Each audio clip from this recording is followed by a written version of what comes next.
Merci, bonjour à tous, mesdames et messieurs. Donc, je suis très heureux sous les nouvelles couleurs de COFAS, que vous appréciez, j'espère, d'ouvrir cette session 2013 de notre colloque Risque Pays. Je voudrais vous féliciter de ne pas vous être cassé un os quelconque ou une clavicule en arrivant ici. Les conditions météo n'étaient pas favorables à la tenue d'un tel colloque, mais l'assistance nombreuse dans cette salle ne fait que renforcer notre arrogance très française et cofacienne de penser que ce rendez-vous est devenu un moment incontournable en ce début d'année pour tous ceux qui s'intéressent à l'international.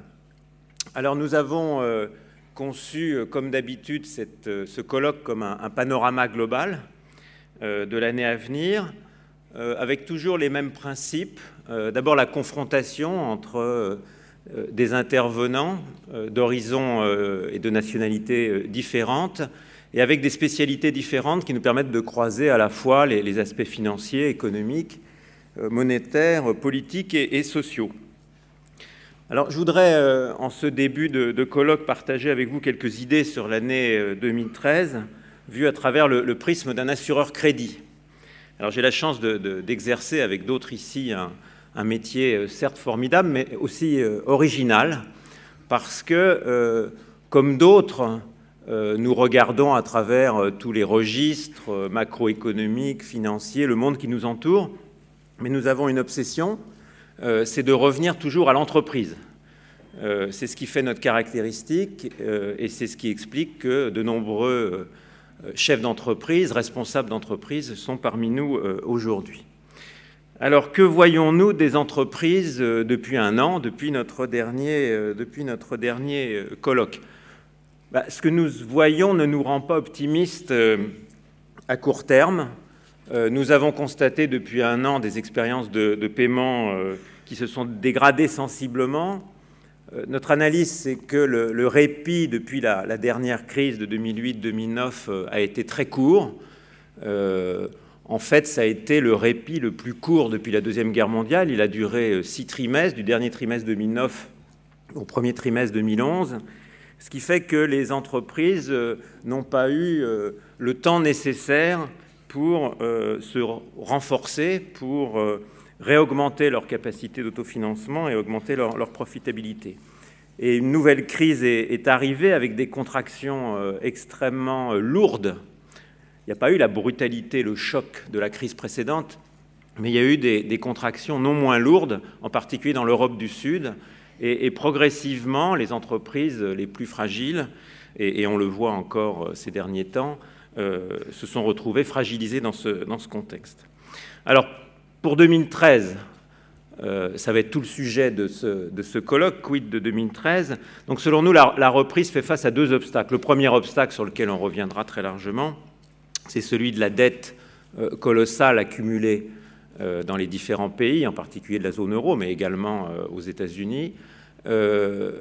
Cette dette est de nature publique et de nature privée. Elle concerne, selon les pays, les ménages ou les entreprises. La résorption de cette dette a commencé, elle a bien commencé dans certains pays, avec ce paradoxe qui fait l'objet d'ailleurs de débats entre économistes et politiques, c'est que pendant un certain temps, le remède accentue le mal. Et il y a un débat, même au sein du FMI, sur les éventuelles corrections à apporter aux politiques de redressement et de désendettement. Et puis le second obstacle nous semble plus constitué d'un risque politique multiforme. Si j'en reprends quelques éléments, la liste est longue. D'abord, il y a la radicalisation du débat politique aux États-Unis. C'est quelque chose de nouveau, le consensus habituel, le fameux coup de pied au fond de la piscine qui permet à ce moteur, à cette locomotive de l'économie mondiale de reprendre. Cette radicalisation fait que les choses sont plus difficiles qu'avant. La montée du chômage en Europe, des avancées certes au niveau des institutions européennes, mais encore incomplètes, des échéances électorales en février en Italie, à l'issue encore incertaine, et puis des troubles terroristes et politiques un peu partout dans le monde, et encore hélas, récemment. Alors nos estimations se ressentent de cette préanalyse que j'ai faite.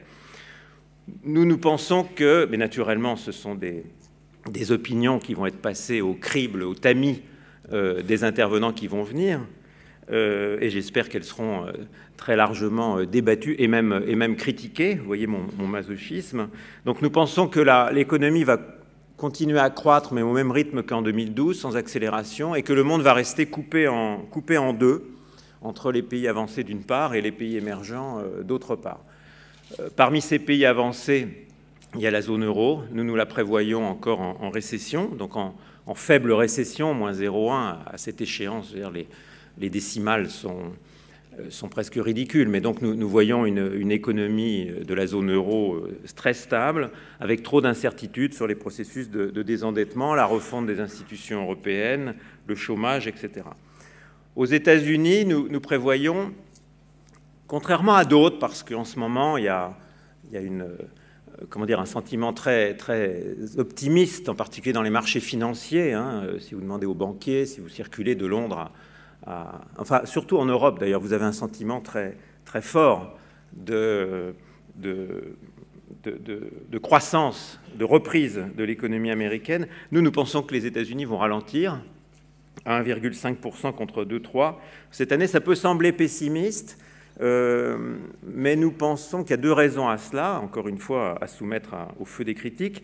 D'abord, la poursuite du désendettement des ménages et le fait que ce surendettement a apporté les leçons et que l'économie américaine ne croîtra plus jamais, en tout cas pendant longtemps, au même rythme que dans les années 90. Et puis aussi cette radicalisation du débat politique avec la défiance qui peut en résulter. Alors il y a une zone de sérénité, selon nous, ce sont les pays émergents, dont nous pensons même que la croissance va être un petit peu plus forte en 2013 qu'en 2012, 5,2% contre 4,9%. Ils ont appris des crises du passé.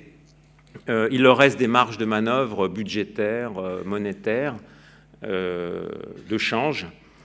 Et donc nous pensons que ces pays-là vont tirer leur épingle du jeu en se réappropriant la portion de la croissance qu'ils ont perdue du côté des exportations vers la vieille Europe, comme dirait l'autre. Donc ceci est un constat un peu morose, mais c'est tout autour de ce constat que nous avons construit notre colloque, et je vais revenir un petit peu sur ce que Raphaël a présenté très, très rapidement. Le thème général du colloque, c'est le suivant: gisement de croissance donc dans les pays émergents, avancée institutionnelle en Europe. Et là, deux questions. La positive, comment ces potentiels pourront-ils se transformer en opportunités pour les entreprises? Et où sont les obstacles au retour de la confiance, qui est la condition sine qua non de la croissance à venir? Et ce thème général, nous l'avons réparti, comme vous l'avez vu dans le programme du colloque, en 5 questions principales qui nous semblent articuler l'analyse de 2013 au niveau mondial. Première question, l'Europe, où en est-on? J'ai parlé des avancées, en particulier depuis l'été dernier, l'OMT de la BCE, le début des discussions sur l'union bancaire. Tout ceci a fait que le scénario central, qui était celui d'un défaut de paiement d'un grand pays avec un effet domino, ce scénario central ne l'est plus. Naturellement, les risques ne sont pas éliminés. Et la preuve d'ailleurs qu'il ne l'est plus, c'est que les spreads souverains ont ou baissé ou se sont stabilisés, ce qui en est la preuve. Bon, mais comme dans les mauvais rêves, là, derrière la colline, on arrive une autre. Donc il y a encore beaucoup de questions qui restent posées au niveau des institutions européennes. D'abord, quid de l'OMT? Alors on a vu qu'en termes d'effet d'annonce, c'est suffisant.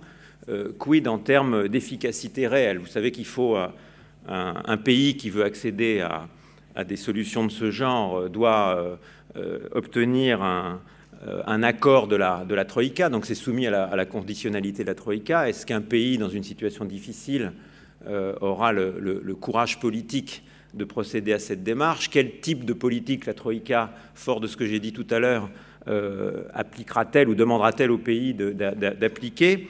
Donc c'est une question. L'union bancaire, ça a commencé, mais on n'en est pas encore à la fin. La campagne politique en Italie aura-t-elle un effet ou pas sur les spreads italiens selon les résultats? L'année dernière, dans ce colloque, nous parlions du fédéralisme budgétaire européen et nous vantions les mérites de cette solution pour sortir de la crise. Qu'en est-il? Donc, beaucoup de questions avec des réponses en attente. Et donc, on a un peu le sentiment que les acteurs économiques, les entreprises, les ménages, en attendant ces réponses, se sont mis en mode pause et attendent de voir ce qui va se passer. Donc là, nous allons avoir un cran d'avance sur eux, puisque ça sera l'objet de la première table ronde sur la zone euro. Après, deuxième question, bon, dans la zone euro, la demande intérieure va rester molle. En tout cas, c'est un pronostic assez crédible. Quid des exportations pour relancer, pour compenser cette demande intérieure? On en parle beaucoup, mais là encore, quels sont les obstacles? Quid d'abord des banques européennes qui, pour différentes raisons, Bâle III, les difficultés du crédit et la montée du risque sur le marché intérieur, etc., ont de plus en plus non pas de réticence, mais soutiennent moins et sont beaucoup moins actifs dans le financement du commerce. Est-ce que ça va avoir un impact? Ensuite, dans les pays émergents, on commence à voir la montée du protectionnisme. Il y a de nombreux exemples à cela, et on s'aperçoit que les pays émergents sont en train, à la fois conjoncturellement et structurellement, d'essayer de se réapproprier la part de la richesse qu'ils sont en train de perdre au niveau des exportations, des exportations vers nos pays, d'y avancer et essayent de progressivement réinternaliser au niveau de leur industrie, de leur économie, cette richesse. Ils protègent de plus en plus leurs entreprises. Ils ont commencé par protéger leur marché des capitaux. Vont-ils aller jusqu'à surprotéger leur marché des biens et services? Et donc cette question du protectionnisme dans les pays émergents fera l'objet de la seconde table ronde. Après, même supposons que les banques soient là, même supposons que le protectionnisme, certes, qui est déjà une réalité, mais n'évolue progressivement, enfin, supposons que tout ceci ne soit pas un obstacle. Il y a une troisième question, c'est quid de la compétitivité de nos entreprises européennes? Est-ce que cette productivité, est-ce que ce qu'elles sont est compatible avec une relance de l'exportation en 2013? Pour faire face à cette concurrence, sommes-nous bien armés? Quid de la compétitivité produit? Quid de la compétitivité prix? Et aussi quel levier et quelle marge de manœuvre pour la puissance publique pour accompagner les entreprises, où qu'elles soient, en France ou ailleurs, à l'exportation. Donc là aussi, c'est un sujet important. Et comme l'a dit Raphaël, Madame Nicole Bricq, ministre du Commerce extérieur, donc nous a fait l'honneur d'enregistrer une courte intervention. Elle est en Chine, justement, aujourd'hui, d'après ce que j'ai compris, pour essayer de soutenir nos exportations dans ce pays. Et puis nous écouterons aussi Claire Vaizan, directrice générale déléguée du Trésor, et Louis Gallois, qui, pendant le déjeuner, nous donnera son avis sur ce sujet. Enfin, quatrième question, qui est une question plus structurelle, la montée des classes moyennes. La montée des classes moyennes, on peut la voir positivement, mais on peut aussi la voir négativement. Positivement, c'est une manne. C'est une manne pour les industriels des pays concernés. C'est une manne pour nos entreprises à l'exportation. On rêve tous de vendre des produits de luxe, des voitures, que sais-je, de participer à la construction d'infrastructures, parce que ces classes émergentes sont demandeuses non seulement de produits, mais d'un accompagnement en termes d'infrastructures, de l'évolution de leur niveau de vie. Donc c'est une manne. Pour vous donner une idée, ne serait-ce qu'en Asie, on considère que les classes moyennes correspondent à un peu plus de 500 millions d'habitants, c'est-à-dire l'équivalent de la population de l'Union européenne. Voilà. Donc ce n'est pas un petit sujet en termes de marché, c'est énorme. Maintenant, le revers de la médaille, c'est que cette expansion des classes moyennes donne lieu à des mutations sociologiques, culturelles et politiques fortes dans leur pays. Il y a de nouvelles revendications, il y a des exigences de représentativité politique, de transparence, de disparition de différents modes de corruption. Donc il y a des attentes fortes, et on peut expliquer beaucoup d'événements récents, les événements des fin 2011, début 2012 en Russie, les événements tragiques récents en Inde, même le printemps arabe, comme résultant de cette nouvelle exigence des classes moyennes. Et donc je pense que ça sera très intéressant aussi d'écouter des experts, amis que nous avons fait venir d'Inde, du Brésil et de Russie, qui nous donneront leur éclairage, chacun sur leur zone, et qui pourront en parler lors de la table ronde de cet après-midi. Et avant, Pierre Sellal, secrétaire général du Quai d'Orsay, nous donnera son point de vue très particulier et spécifique sur les enjeux et les forces à l'œuvre dans ces pays. Et enfin, j'en termine là, last but not least, les États-Unis. Alors j'en parlais au début, les États-Unis, traditionnel moteur de la croissance mondiale, certes. Bon, mais on a vu quand même quelque chose d'absolument exceptionnel, c'est qu'on a décompté les minutes un certain jour pour savoir si cette fameuse falaise fiscale, fiscal cliff, allait être mise en œuvre ou pas. Et pour ceux de ma génération, c'est quelque chose de vraiment nouveau. On n'était pas habitué à ça. Donc est-ce que ce qu'on a vu là récemment est significatif d'une radicalisation de la politique américaine, et en particulier de la politique économique américaine? Est-ce que le temps du pragmatisme, qui était sans nul doute un des secrets de la capacité de rebond de l'économie américaine, est définitivement enterré? Est-ce qu'on peut, comme certains le font pour cette raison ou pour d'autres, prophétiser le déclin de la puissance américaine? Et ça, c'est la question que va traiter Nouriel Roubini, qui nous a fait la gentillesse et l'honneur d'être parmi nous aujourd'hui en tant que premier intervenant. Et donc, dans quelques instants, nous allons lui laisser la parole. Avant, je voudrais vous remercier encore une fois d'être parmi nous. Nous sommes très excités tous à l'idée d'échanger avec vous sur tous ces sujets fascinants qui encore une fois, constituent l'essence de notre métier, qui nous fascine jour après jour. Et donc, je vous souhaite un colloque riche et stimulant, et je vous remercie pour votre attention.